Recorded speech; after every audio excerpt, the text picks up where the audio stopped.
Hello all my dear students. So students, in this video I'm going to talk about summary as well as all the important points of this chapter, which is the last lesson written by Alphonse Daudet. तो चलिए इस lecture को हम लोग start करते हैं। इससे पहले बेटा इस चैप्टर को मैं एक्सप्लेन करूं, इसकी स्टोरी को मैं आपको एक्सप्लेन करूं, बताऊं आपको कुछ पॉइंट्स इस चैप्टर के बारे में जान लेना बहुत जरूरी है। So this story is basically set between the year of 1870 to 71। Actually ये कहानी तब की है जब फ्रांस और पर्सियन का मतलब यहाँ पे वो बेटा कि जर्मनी, रिसेंटली आप इसको जर्मनी के नाम से जानती हैं, earlier it was known by Persian. So ये कहानी तब की जब फ्रांस और पर्सियन के बीच युद्ध हुआ था कब 1871 में। और उस युद्ध का रिजल्ट क्या हुआ था कि फ्रांस हार गया था, यानी कि जर्मनी ने यानी पर्सियन ने क्या किया था, फ्रांस को उस युद्ध में हरा दिया था। और उसके जो लीडर थे वो कौन थे, ओटो वॉन बिस्मार्क थे, जिनकी अध्यक्षता में ये लड़ाई लड़ी गई। और पर्सियन की तरफ से कौन लीड कर रहे थे, ओटो वॉन बिस्मार्क। और वो युद्ध कौन हार जाता है, फ्रांस हार जाता है। रिजल्टेंट उसके क्या होता है, उसका रिजल्ट क्या होता है कि फ्रेंच के जो डिस्ट्रिक्ट होते कौन से, एल्सास एंड लोरेन बेटा, ये दोनों किसके हिस्से में आ जाते हैं, ये आ जाते हैं जर्मनी के हिस्से में। और जैसे ही जर्मनी के हिस्से में आते, जर्मनी ने वहां पे क्या किया, एक रूल वहां पे अप्लाई कर दिया कि आज के बाद इन दोनों डिस्ट्रिक्ट में फ्रेंच लैंग्वेज नहीं पढ़ाई जाएगी। फ्रेंच की बजाय वहां पे क्या पढ़ाया जाना था, जर्मनी पढ़ाई जाना था।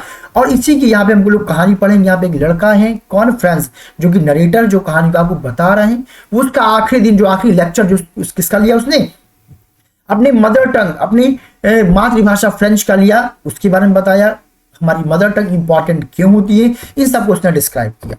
तो कहानी तब स्टार्ट होती है जिस दिन फ्रांस का बिल्कुल भी मूड नहीं था स्कूल जाने का। Franz is so reluctant to go to school, उसका बिल्कुल मूड नहीं था कि आज वो क्या करें, स्कूल जाए। So actually what happened, France started for school very late that morning. ये सुबह की बात है, जिस सुबह फ्रांस ने स्कूल जाना, बिल्कुल वो बहुत लेट घर से निकलता है स्कूल जाने के लिए। और क्यों, क्योंकि हिज फ्रेंच टीचर, उनके जो फ्रेंच टीचर थे कौन, M Hamel, had announced that he would ask question on the class on participle. ये क्लास में क्या करेंगे, पार्टिसिपल टॉपिक के बच्चों से क्वेश्चंस पूछेंगे। एंड पुअर फ्रांस, जो बेचारा फ्रांस था, did not know even a single word about them. और उस बेचारे को पार्टिसिपल के बारे में बिल्कुल भी नहीं पता था, यानी कि यहाँ पे आप कह सकते हैं ये overall he was a careless student, वो पढ़ाई में उसका ज्यादा मन नहीं लगता था। And was afraid of school scolding from his teacher, और उसे ये लग रहा था कि आज मेरे टीचर मुझे डांटेंगे। या पहला क्वेश्चन अगर आपसे ये पूछा जाए, एग्जाम में आ जाए कि उसका मन why he was so reluctant, why he started late for that morning, तो रीजन यहाँ पे क्या होगा कि उसके टीचर एम हैमेल ने उसको वर्क दिया था पार्टिसिपल पे, और वो वर्क उसका प्रिपेयर नहीं था, उसका डर था कि उसके टीचर उसको डांटेंगे। So that's why he was not in the mood to go to school ना। And it was a bright sunny day, बाहर का जो दिन था बहुत ही बेहतरीन था, बहुत अच्छा था। And for a moment France thought of running away, कुछ देर के लिए जब वो स्कूल जा रहा था उसके दिमाग में आता क्यों ना ऐसा करें कि आज हम स्कूल से बंक मारते स्कूल ना जाऊं मैं। And spending the day outside, वो दिन मैं कहां स्पेंड करूं, बाहर स्पेंड करूं। द चर्पिंग ऑफ बर्ड्स, जो बेडलम था, जो साउंड था किसका, बर्ड्स का। And marching of Persian soldiers, यहाँ पे देखिए ये क्यों कहा जा रहा है, क्योंकि पर्शियन जो जर्मनी थी उसके सोल्जर्स जो है वहां पे मार्च पास कर रहे थे, क्योंकि वो एरिया, वो डिस्ट्रिक्ट किसके अधिकार में चला गया था, वो जर्मनी यानी कि पर्शिया के अधिकार में चला गया था। तो वहां पे जो पर्शियन सोल्जर्स थे वो क्या कर रहे थे, मार्च पास कर रहे थे। Were more tempting than the rules of participles.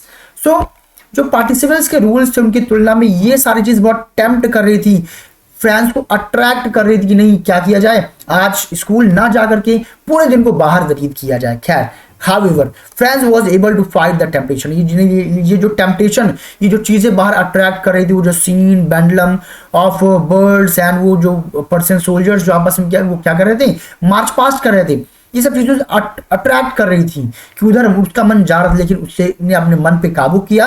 And क्या हुआ, हरीड ऑफ टू स्कूल, दौड़ता भागता कहाँ पहुंचता है, स्कूल की तरफ निकल पड़ता है। On his way to school, जब वो स्कूल जा रहा था, यहां से इंपॉर्टेंट क्वेश्चन बनता है, बहुत ध्यान दीजिए कौन कौन से क्वेश्चंस यहाँ पे आपके एग्जाम में आ सकते हैं। पहला यहाँ पे कि on the way to school से क्या क्या चीजें एग्जामिन किया, तो पहला क्या एग्जामिन किया, friends pass the town hall, town hall के पास से गुजरता है। एंड नोटिस, टाउन हॉल के पास नोटिस करता है, क्या क्या ध्यान देता है, a crowd in front of the bulletin board, वहां पे जो नोटिस बोर्ड था जहाँ पे सारे बुलेटिन्स लगाए जाते थे, जहाँ सारी न्यूज आया करती, जहाँ सारे नोटिस पब्लिश किए जाते थे, वहां पे काफी ज्यादा क्या थी, भीड़ थी। और वहां पे वो कहता कि फॉर द पास्ट 2 years, वो कहता कि पिछले 2 साल से all the bad news had come from it, सारे बैड न्यूज उसी नोटिस बोर्ड से आ रही थी, क्योंकि सारी न्यूज वहीं पे पेश किया जाती थी। And friends thought about what the matter was this time. अब दौड़ते दौड़ते चलते चलते उसके दिमाग में ये बात आती है कि इस बार आखिर कौन सी न्यूज आ गई कि जो लोग वहां पे भीड़ लगा के खड़े हुए हैं। अब इसको आइडिया बिल्कुल नहीं था कि नोटिस बोर्ड में क्या नोटिस आई हुई है। एज ही वाज हरिंग पास, चूंकि काफी जल्दबाजी में था तो वहां से निकलते हुए तेजी से भागता है।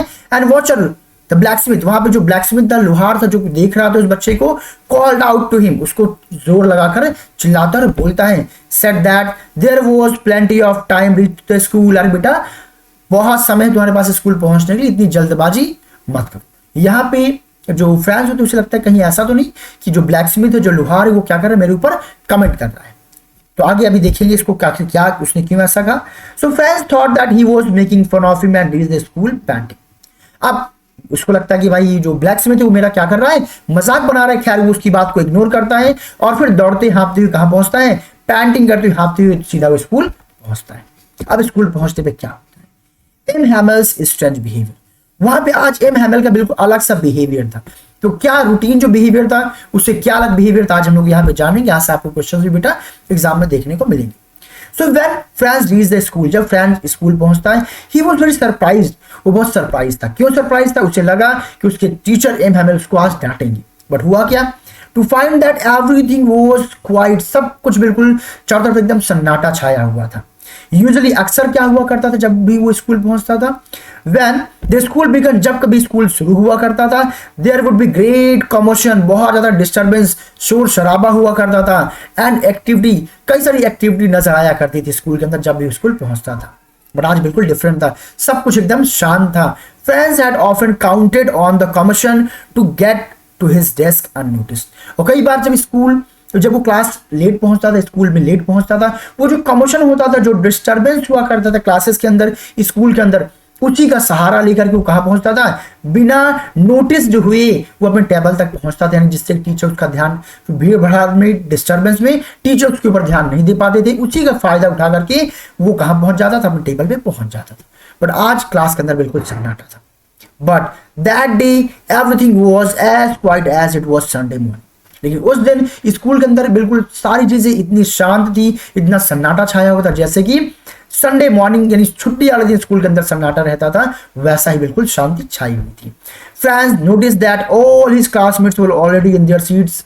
और उसने क्या नोटिस किया, उसके सारे जितने भी फ्रेंड्स हैं ऑलरेडी क्लास के अंदर बैठ चुके हैं। And M Hamel was walking up and down with his iron ruler under his arm. और जो एम हैमेल है अपने हाथों में रूलर लिए हुए क्या कर रहे हैं, लेफ्ट एंड राइट क्या कर रहे हैं, क्लास में कर रहे हैं।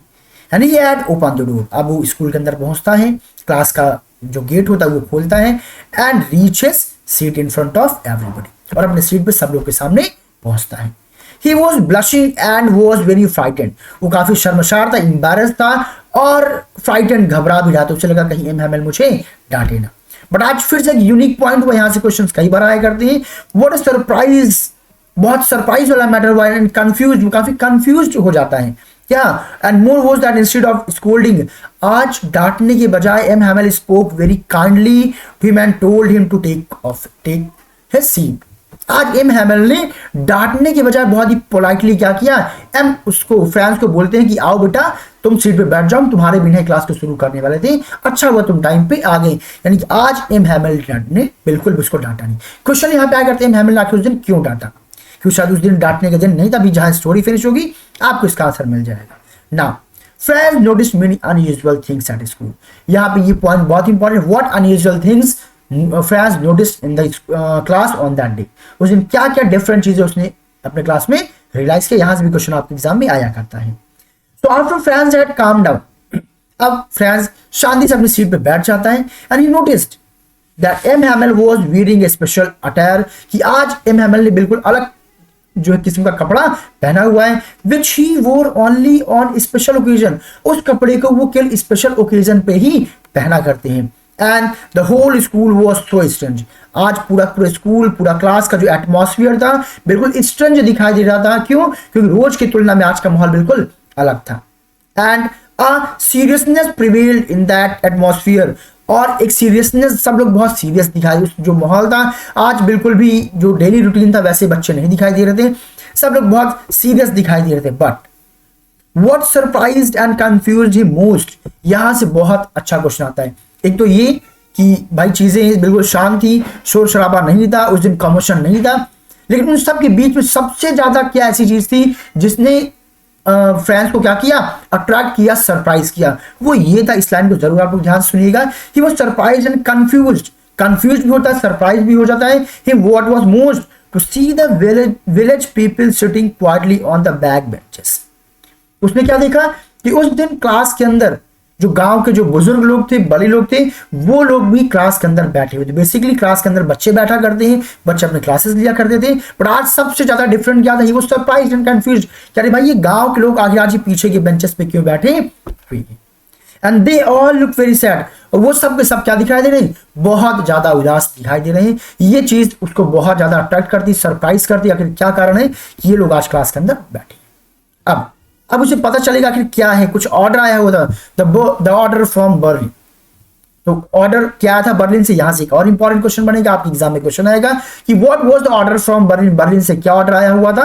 अब यहां पे इसका आप आंसर देंगे प्लस जानेंगे कि गांव के लोग क्यों वहां पे बैठे हुए थे। Franz was still wondering as he observed the change and around. अभी भी वो काफी सरप्राइज था जो चेंज आज उसने अपने क्लास के अंदर देखा। क्या चेंज देखा कि कई सारे गांव के लोग भी वहां क्लास के अंदर बैठे हुए थे।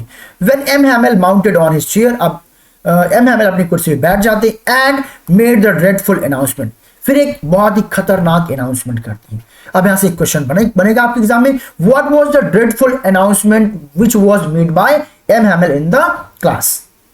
क्या था वो, तो ये था he told that the class that it was their the last French lesson।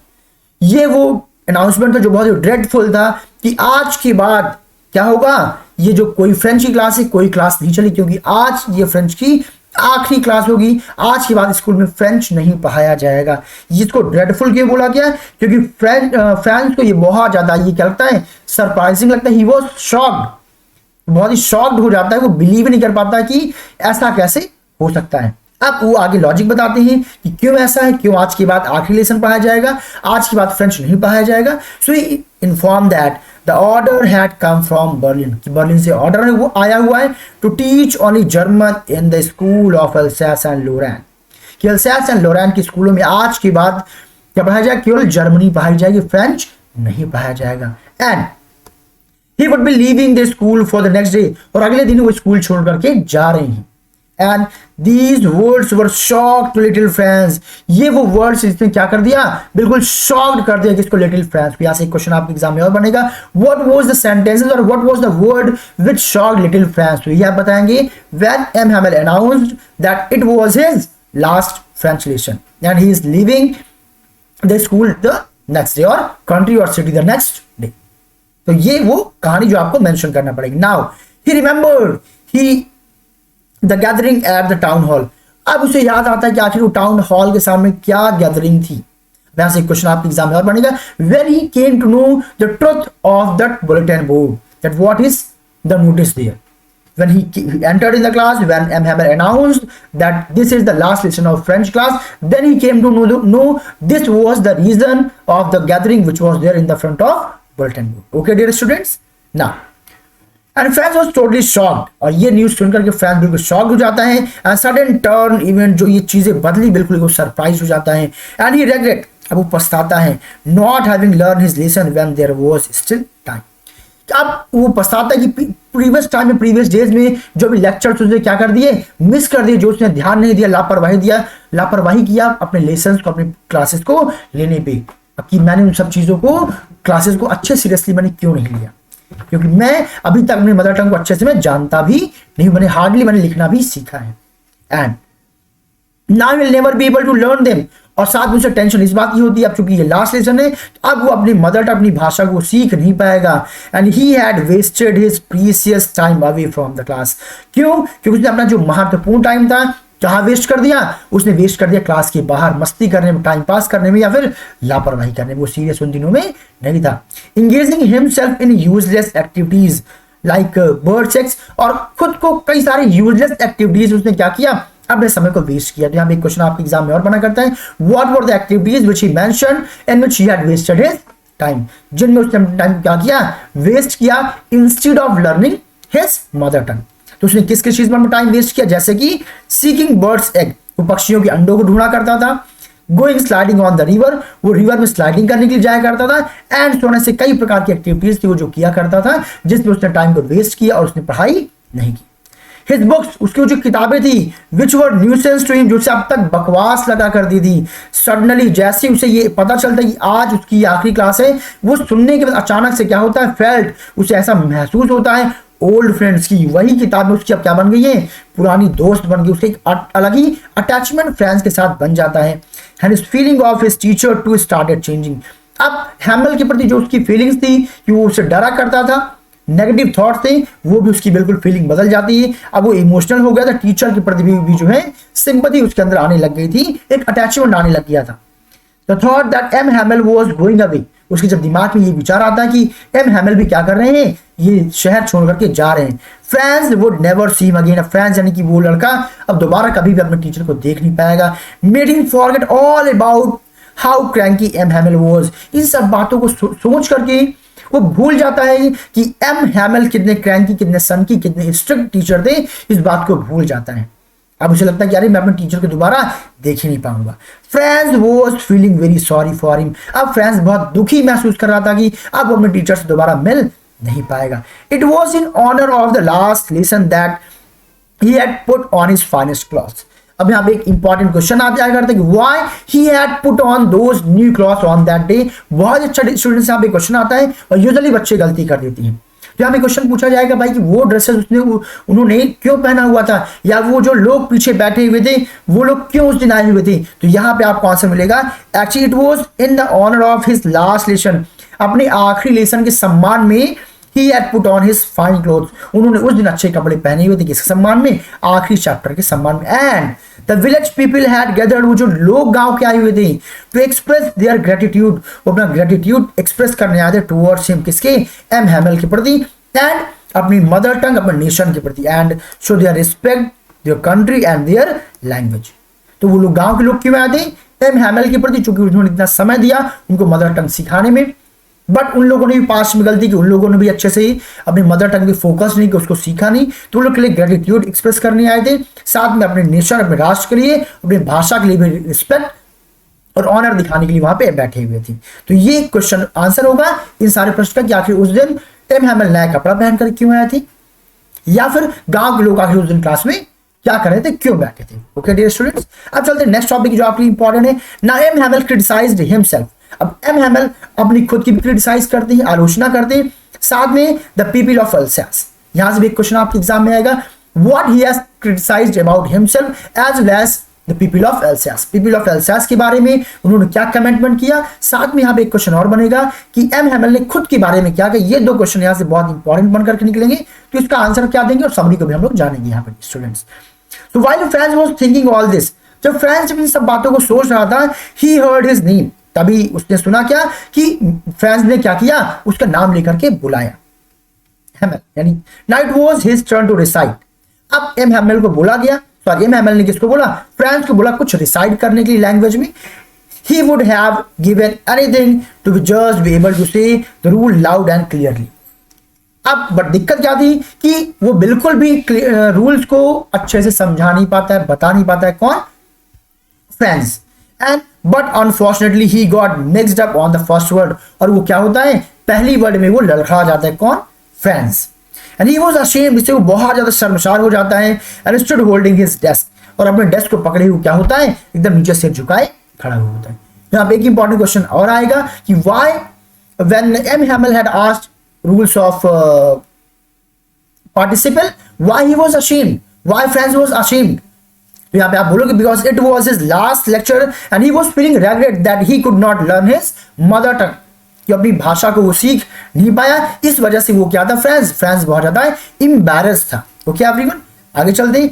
M हैमल ने क्या क्रिटिसाइज किया, एम हैमल सेड दैट, अब यहाँ पे एम हैमल कहते हैं he would not scold him, कि वो उसे डांटेंगे। कि यहाँ पे भी एक अच्छा क्वेश्चन बेटा आप लोगों से बन सकता है कि why M Hamel did not scold him, उसको क्यों नहीं डांटा, इसलिए नहीं डांटा क्योंकि यहाँ पे it was not only mistake of M Franz but also it was mistake of M Hamel that he could not learn his lesson, his mother tongue, क्योंकि उसमें दोनों की मिस्टेक थी, मिस्टेक क्या थी कि फ्रांस ने भी उसको हल्के में लिया, प्लस कहीं ना कहीं वो खुद को क्रिटिसाइज करते हुए आगे बताएंगे आपको कि उसमें उनकी भी गलती है। तो ये एक मैच्योर्ड आंसर होगा जो आप यहाँ पे मेंशन करेंगे कि वो उन्होंने फ्रांस को डांटा क्यों नहीं, इसलिए नहीं डांटा क्योंकि उन्हें पता था उसके इस रिस्पॉन्स के लिए ना केवल फ्रांस बल्कि वो खुद भी क्या है, जिम्मेदार है। आगे क्या है वो रीजन अभी यहाँ पे आपको मिलेगा। ही क्रिटिसाइज, जो कहते हैं the people of Alsace, people Alsace के लोगों के बारे में क्या कहते हैं, the people of Alsace for the habit of putting off learning for some time in the future, कि जो अल्सास के लोग हैं इन लोगों की सबसे खराब आदत ये है कि ऑलवेज सारे काम को ये कल के लिए छोड़ दिया करते हैं और सिंपली वो कल कभी आता नहीं है। And he blame their parents, साथ ही साथ एम हैमेल क्या करते हैं, ब्लेम करते हैं उन बच्चों के पेरेंट्स को भी ब्लेम करते हैं for not taking the interest in their studies, कि पेरेंट्स भी क्या करते हैं, बच्चों के स्टडीज में बिल्कुल भी इंटरेस्ट नहीं लेते हैं, इसीलिए उन्होंने फ्रांस को डांटा नहीं था, केवल ये उस बच्चे की केवल गलती नहीं थी। And he also blamed himself, और देखिए खुद को भी यही ब्लेम कर रहे हैं ना कि उसमें मेरी भी गलती, खुद को भी इन्वॉल्व कर दी, इसलिए उन्होंने डांटे, उन्होंने बोला कि भाई ये एक्चुअली पूरे सिस्टम की गलती है।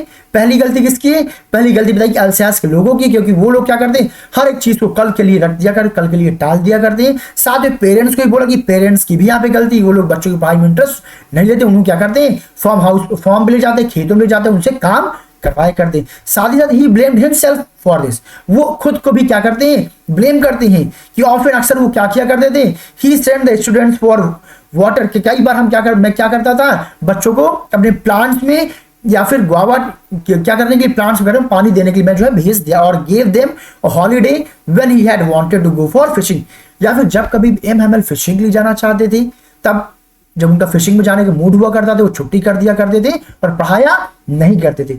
या फिर कई बार वो बच्चों को पढ़ाने के बजाय क्या करते थे, भेज दिया करते थे प्लांट्स में, पौधों में बच्चों को कि जाइए बच्चों उसमें पानी डाल करके, पढ़ाया नहीं करते, वो भी कहीं लापरवाही किया करते थे।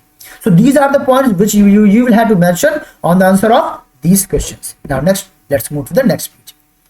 अब यहाँ पे एक क्वेश्चन बनेगा, what are the importance of mother tongue according to M. Hamel, यहाँ पे आप एक्सप्लेन करेंगे।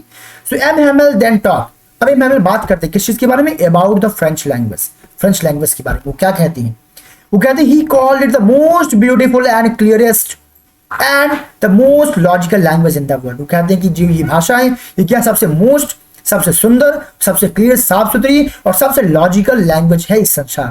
भाई बीइंग, ये ऐसा वो क्यों कहते हैं, क्योंकि उनका अपनी मदर टंग के प्रति क्या है, अट्रैक्शन है, that's why he saying so. सबको अपनी मदर टंग बेसिकली इजी ही लगती है। Now he wanted the people of France to reassure their language. अब वो क्या कहते हैं कि भाई आप फ्रांस के लोग, आप लोग क्या करिए, अपने लैंग्वेज को कंफर्म करिए, यानी कि आपकी जो लैंग्वेज आपकी बहुत इंपॉर्टेंट है। और वो क्या बताते हैं, अकॉर्डिंग टू उनका मानना सबसे इंपॉर्टेंट लाइन ये, इसको जरूर ध्यान सुनिएगा, कई बार स्टेटमेंट आ जाता है पूछने के लिए, whenever the people of a particular national are enslaved, कि जब कभी भी किसी पार्टिकुलर देश, शहर, जो भी आप कह लें, वहां के लोग क्या हो जाते हैं, इंस्लेव्ड हो जाते हैं, गुलाम हो जाते हैं, as long as they are, यहाँ पे ये गलत है, act to their language, it is if they have the key to their prison। उनका मानना ये कि जब तक आपके पास क्या है, आपके पास आपकी भाषा की पकड़ है, आपकी भाषा आपको मालूम है, आपकी भाषा जीवित है, तब तक ये समझिए कि वो आपके पास वो क्या है, चाबी है, आपके पास की है उस जेल से क्या करने के लिए, उस जेल का लॉक को तोड़ने के लिए, उससे बाहर आने के लिए। यानी कि कहने का मतलब बेटा यहाँ पे ये कि अगर आपका आपकी भाषा पे कंट्रोल है, आपकी भाषा अगर जीवित है, तो आप भले ही गुलाम हो गए, लेकिन अभी भी आपके पास चाबी है उस जेल से, उस गुलाम रूपी जेल से बाहर आने के लिए। लेकिन अगर आप का कंट्रोल आपकी भाषा पे नहीं है, आप अपनी भाषा को ही भूल जाते हैं, आपको आपकी भाषा ही नहीं आती है, तो आप क्या हो जाएंगे, अपने आप में गुलाम हो जाएंगे, फिर उस गुलामी से आप कभी बाहर निकल नहीं पाएंगे ना। द लास्ट लेसन, इसके बाद क्या होता है, M Hamel open the grammar book. अब वो ग्रामर बुक निकालते हैं, यानी कि अब अपनी जो लास्ट लेसन है उसको पढ़ाना शुरू करते हैं, एंड टॉट देम, उन लोग को पढ़ाते हैं देयर लास्ट लेसन, उनका आखिरी पार्ट। क्या पढ़ाते हैं, फ्रांस वाज अमेज्ड, फ्रांस उस दिन बहुत अमेज्ड और सरप्राइज हो जाता है to see how well he understood everything, कि आज उसे सब कुछ कितने अच्छे समझ में आ रही, जो कुछ भी एम हैमेल समझा रहे। उसका रीजन यहाँ पे, पहला रीजन ये कि एम हैमेल शायद आज बहुत मन लगा करके चीजों को अटेंटिवली पढ़ रहा है। दूसरा लॉजिक क्या हो सकता है, वहां पे फ्रांस अभी खुद बताएगा। फ्रांस थॉट, फ्रांस सोचता है that probably he never paid much attention in the class, कि शायद उसने कभी अपने क्लास में इतना ध्यान ही नहीं दिया, क्योंकि आज उसे सब कुछ समझ में आ रहा है जो कुछ भी एमएमएल पढ़ा रही है। यानी कि जो प्रीवियस क्लासेस में उसे जो क्लास की चीजें समझ में नहीं आती थी, उसका कारण क्या था कि वो कभी अपने क्लासेस को, लेक्चर्स को ध्यान से, दिमाग से, पूरे मन से अटेंड नहीं करता था। और एक और लॉजिक वो यहां पे देता है that M Hamel had never explained everything with so much patience, कि शायद इसका कारण ये भी हो सकता है कि एम हैमेल ने कभी भी इतने पेशेंस के साथ कभी शायद दोबारा प्रीवियस टाइम में चीजों को इतना अच्छे से शायद एक्सप्लेन ही नहीं किया था जितने पेशेंस के साथ आज वो एक्सप्लेन कर रहे हैं। शायद इतने पेशेंस के साथ अगर वो पुराने लेक्चर्स भी शायद अगर कंटिन्यू किए होते तो शायद वो भी हम लोग को काफी बेहतर समझ में आता है। तो नहीं, यहाँ पे दोनों लॉजिक देता है। पहला क्या कि शायद उससे मेरी गलती है कि मैंने कभी क्लास में ध्यान दिया नहीं, और दूसरा ये भी कि शायद एम हैमेल ने कभी इतने बेहतरीन तरीके से हम लोग को पढ़ाया भी नहीं ना। After that they had a lesson in writing, grammar के बाद उन्होंने क्या किया, राइटिंग का लेसन लिया।